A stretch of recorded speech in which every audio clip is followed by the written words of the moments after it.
Setelah sebagian besar kaum Nabi Nuh dimusnahkan dengan banjir bandang, Allah memberi anugerah kepada sebagian kaum yang beriman dengan kehidupan yang lebih baik.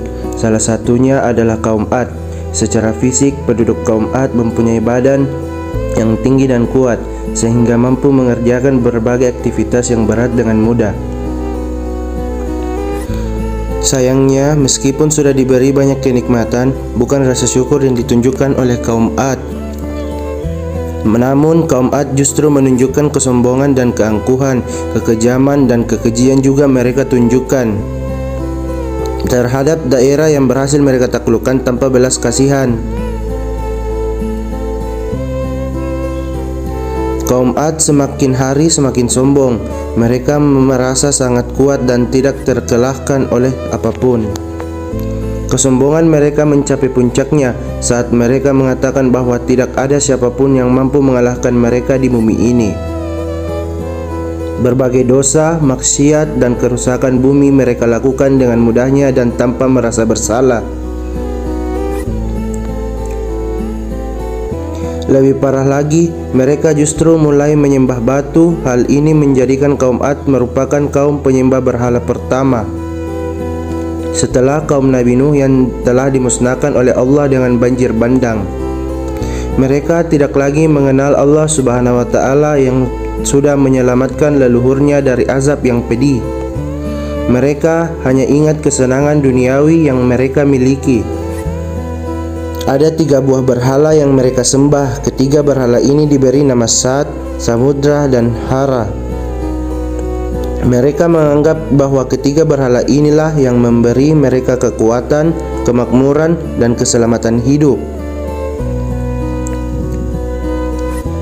Untuk menghadapi akhlak dari kaum Ad yang semakin parah, Allah mengutus Nabi Hud di antara kaum tersebut untuk memperbaikinya. Nabi Hud merupakan nabi keempat setelah Nabi Nuh alaihissalam.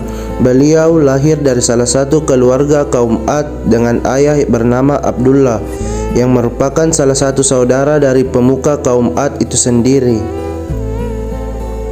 Seperti halnya nabi-nabi sebelumnya, banyak penolakan yang diterimanya, baik dari tetangga, masyarakat sekitar, bahkan saudaranya sendiri. Dalam perjalanan hidupnya, Nabi Hud menikahi seorang wanita bernama Melka, anak dari Madai bin Yafas. Menurut beberapa sumber, beliau tidak dianugerahi keturunan oleh Allah. Perjuangan Nabi Hud dalam memperbaiki akhlak kaum Ad memang cukup berat. Sifat sombong dan angkuh yang dimiliki mereka seakan sudah menutupi mata hati mereka untuk bisa menerima hidayah dari Allah.